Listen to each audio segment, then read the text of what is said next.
course. Welcome back to another deck profile here on the Lemke channel, and this time we finally got our first World Championship qualifier points, and it is for topping, getting third place at the OTS Championship last weekend. And we did so with the Plunder Runick deck, so actually some spice involved because that is like a Plunder variant and also, or more likely a Runick variant that is not very popular. We all know the Fahaya Runick Sprite deck, we all know of course the Lifetran Sprite deck, the Runick version of it, but nobody really knows about the Plunder stuff, so I was like, let's get into this, let's tackle that, because at some point the Sprite stuff might get hit, but the Runick stuff isn't really necessarily going to be hit, so I wanted to already have a deck that is like maybe in potential future times also a good pick, but also for the moment it works perfectly fine. I'm going to show you the deck list, and afterwards I'm also going to show you like the main combo, so you are prepared if you want to play the deck or if you play versus the deck. So yeah, let's get into the action. Let's see what it is all about. Starting off with the Plunder monsters, this is Whitebeard. And Whitebeard is the best one because he is one of the tuners, and he says when he goes from hand or field to the graveyard, you can special summon another Plunder, and you are locked into Plunders afterwards. So this is like your best combo starter. Also comboing off you can with Goldhair. Goldhair says in the graveyard you can discard a random card and then special summon her out, and again you are locked into Plunders from there on. And that's quite nice. You need an extra card compared to the Whitebeard, but it still allows you to combo, so it's kind of nice. Then there is Bluebeard twice. This one is quite easy. You can special summon him from the hand if you control a Plunder, and also if he goes from hand of here to the graveyard, you can discard one card to draw one card. You filter through your deck really nicely, and this card helps with that. You always are going to resolve that graveyard effect. Then there is Black Eyes, and it's not a Black Eyes card, but a Plunder card, and this card usually does not do anything on the opening turn, but in the follow-up turns it's really nice because it targets one in the graveyard, adds it back to hand, and it special summons itself. So you get a free Plunder back from the graveyard. Most likely it's going to be the Whitebeard, and because that is just a way better discard. Sometimes you also want to add back the Bluebeard. But yeah, in the follow-up turn this is really important, really nice, and this is then the Redbeard, my spirit animal, because as people know my beard tends to get red as well if it grows longer. And yeah, you just special summon him out on the opponent's turn because he's the same as your Link monster, just without the draw effect. So he interacts with opponent's monsters and he puts himself into the spell and trap zone to bring out extra deck monsters, which is really neat. Only hand interaction I played for the event was Ash Blossom and Joy Spring. I think this is good into Branded. I expected quite a bit of Branded, so this was a good call. And also it's obviously really good against Labyrinth, and Labyrinth is scary with Eradicator and so on, so I wanted to be prepared for that. And then for this deck it actually makes sense to run Kaijus, and I decided to run 3 Kaijus in the main deck.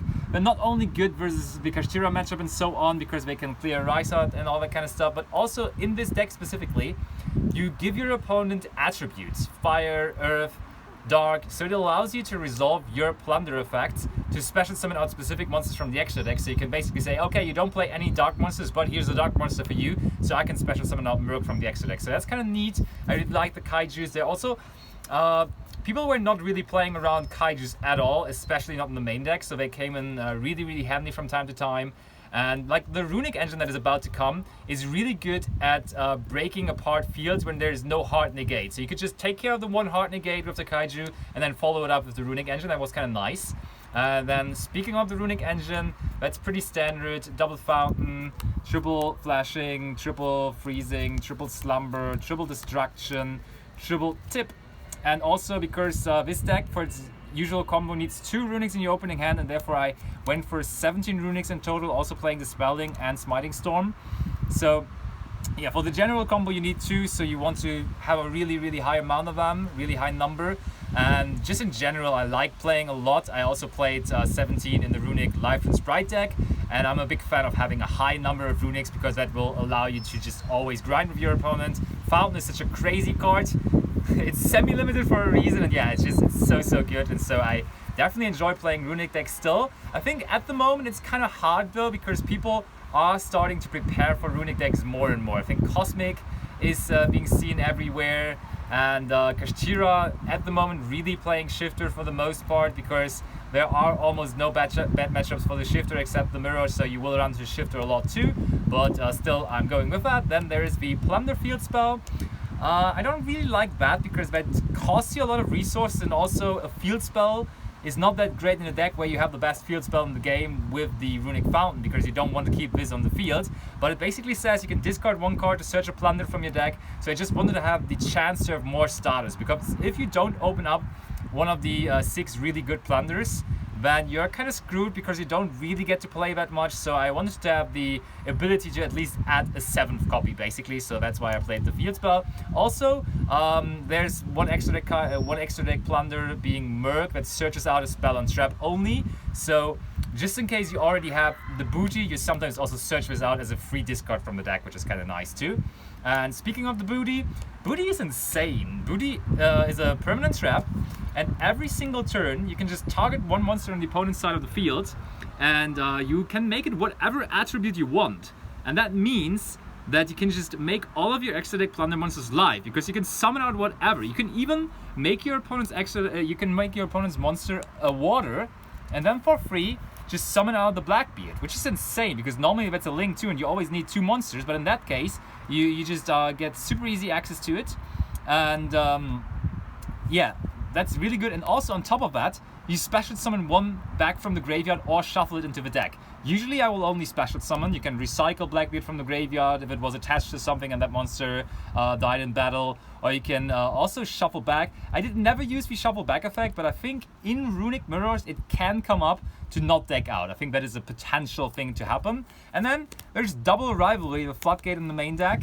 And going first, this is obviously pretty broken. I expected quite a bit of Branded in the tournament, and crazy enough, I played versus free Branded in the tournament. And this card going first or going second versus Branded is just so insane, because you bait out their Chimera play, you also would be able to just protect with Moonin usually, and then on their turn you just flip the rivalry and they sit there and they can't really do anything, so it just blocks them from playing entirely. And the cool thing is you can play a combo, which I will show you at the end of the video. You just give your opponent a token, and that token is a Fiend, and there is no real Fiend deck besides Plunder, of course, in the format right now. So you just give your opponent a Fiend. So it's actually good versus like basically any matchup, because you can lock them into that Fiend token and you can just bring out all of your monsters in defense position, and therefore they will be locked under that rivalry. Definitely one of the MVP cards for this event, not gonna lie. But now we're going over to the extra deck, starting it off with the triple Blackbeard. Best extra deck monster at all, just a generic Link 2, or not generic I want to say, because you need one Plunder monster for it, but then just one additional monster. You just go into it every single turn. In case you don't know what it does, you target one of your monsters, usually it will be itself, and you can special summon out one Plunder monster from the extra deck, depending on the attributes on your opponent's field or in their graveyard. As I explained already, you can also modify their attributes by certain cards in your deck, and then you afterwards put himself into the spell and trap zone, equipping it to the monster you summoned out, and draw 1 card. This deck is all about drawing. It does happen that you just draw 8 cards in your opening turn. It's just totally insane, and this card is just really busted. And it's even more busted because of Liz. Because Liz, when you have access to a light monster, you just summon out Liz, and Liz, once per turn, as a quick effect in the main phase, can just summon one from your spell and trap zone. So you will be able to summon out Blackbeard. Blackbeard gets yourself the Liz, and then Liz gets a special summon out the Blackbeard again. So you just get that Liz for free, and you still end on Blackbeard to interact on your opponent's turn. And you also get a draw in the meantime through the Blackbeard. So it's really strong. And Liz is not just a body, it actually is a monster negate and destroy when you discard a Plunder card. So that's really neat. Following up on more Plunders, we have the double Merc. Your dark target, discard a Plunder, banish an effect monster on the opponent's side of the field. It's a quick effect when you have one attached, and you will always have one equipped, so that's really cool. Yeah, not attached. It's an Exceed monster, but usually it will not be summoned with Exceed materials, because this just summons it out for free, so it will not have Exceed materials, but it will be equipped to it, and then you can search a Plunder spell trap on resolve, which will usually be booty and sometimes a field spell. And then there is Brun. Brun is fire, so it does not really come up by nature that much. It only comes up if your opponent's ashes you most of the time, or there's a sprite when there is carrot or rat in the graveyard.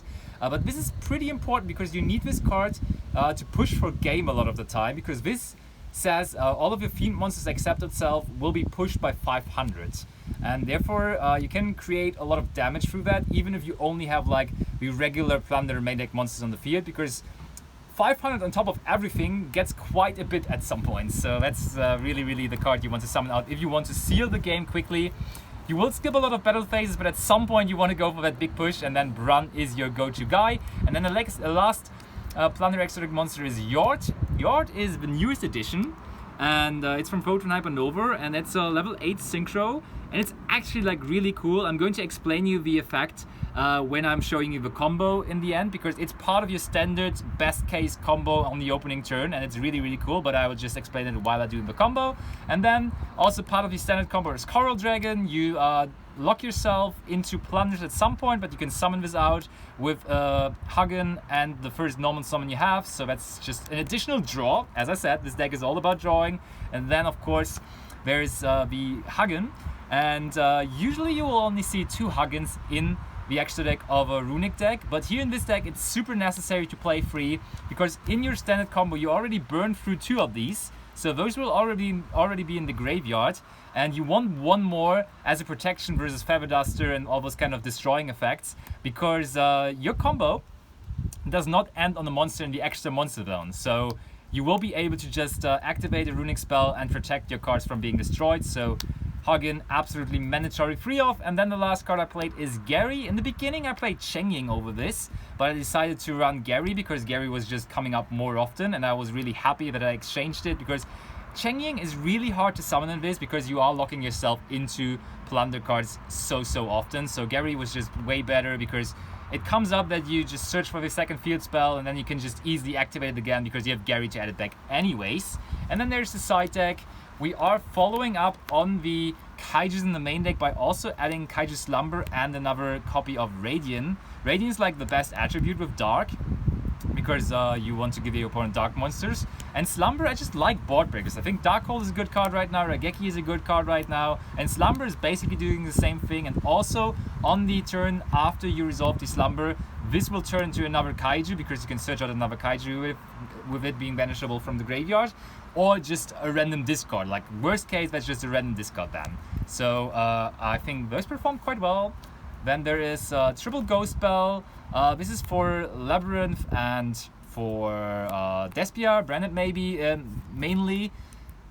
Did not really come up that much because my Branded players, my Branded opponents did never really try to puppet lock me for some reason, but I was still happy that they were there. And then there's a big package following up. I played a bunch of Bestials, which are also like pretty good versus Branded, but also they're quite nice versus D-Link. They're quite nice versus Lifestream and Runick Sprite, because you can just regularly take the links out of the graveyard when they're trying to special summon them out. And I was really happy with this package.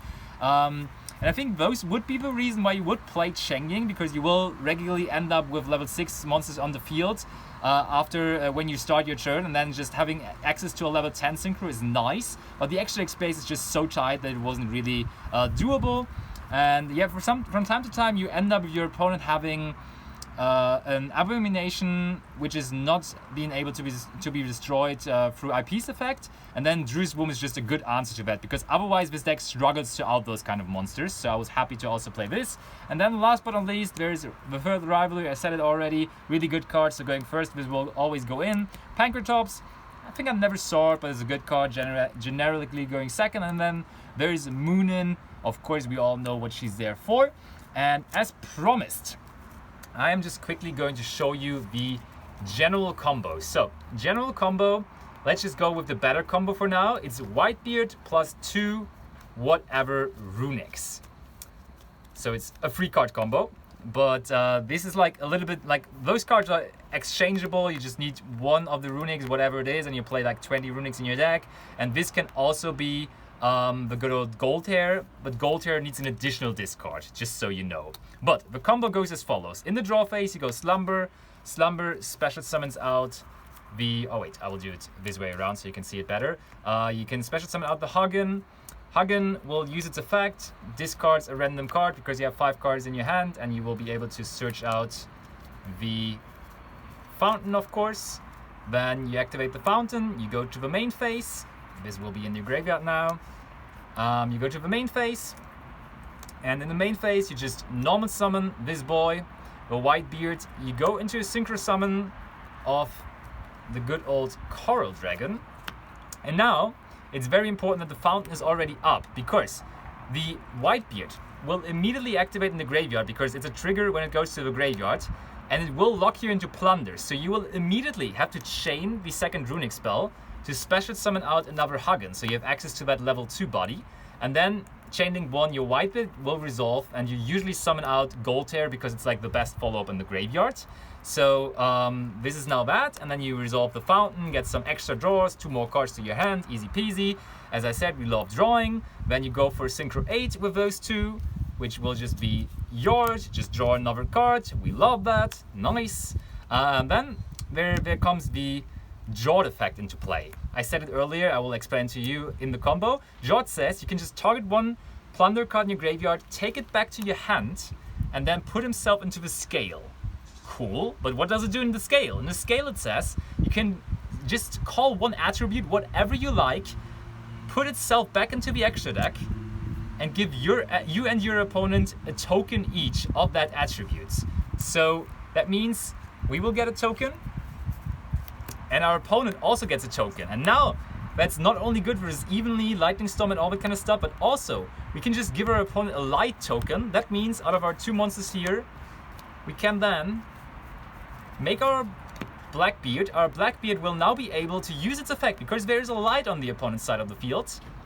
So we can bring out the Liz, and I said earlier on, Liz is the best. We draw an extra card, by the way, of course, we love drawing cards. And then this will be able to special summon the Blackbeard back out. Amazing, so we have it again for next turn. And now we also have the Blackbeard in hand, or no, the Whitebeard, excuse me. And that's really important, because now whenever you use the Liz or the monster you summon out with Blackbeard, you discard the Whitebeard, and on your opponent's turn, where is he? You will be able to also summon out the Redbeard. And Redbeard, as I said, does the same thing than Blackbeard, and will be able to bring out more monsters from the extra deck. So that's really, really good. You have so many cards in the hand, you usually will end up with additional Runick spells, which you can also use. So I think this deck is really good. Also, like, it varies a lot on what your opponent is giving you, because you are working with their attributes. But yeah. Overall, I want to say I really enjoyed playing the deck. I hope I can inspire some people to also play that deck, because it really is a fun deck. But I want to also just end on a couple of quick concerns, because it's rough at the moment to play a Runick deck, which is by nature very slow, and then following it up with an engine that nobody knows, because you can't blame people, but they just don't know what Plunder cards do. So you will be there explaining every single card, and it just costs you time. So you will get close to timeout a lot, because just by nature you will spend time explaining cards, your opponents will be reading cards, so it can be tough to just finish games in the 45 minutes you're supposed to finish them. But for the most part we did that quite well, so I was quite happy about that. And I mean, if you play it more and more, you know what you are doing very quickly, and so you can just do that as quickly as possible. So that's really, really cool. And now for the end, shoutouts first of all to Chris, who's not only recording the deck profile right now, but also basically the owner of all the cards you saw here. He just lended me the deck for a couple of tournaments now, and I'm really happy about that. Appreciate it a lot. And then of course, shout outs to the entire Lemke YGO community for supporting, for always rooting for me on social media and live on Twitch. Definitely make sure to check out my socials. They will be in the video description. See you very soon, either live or in person. Lemke YGO signing out.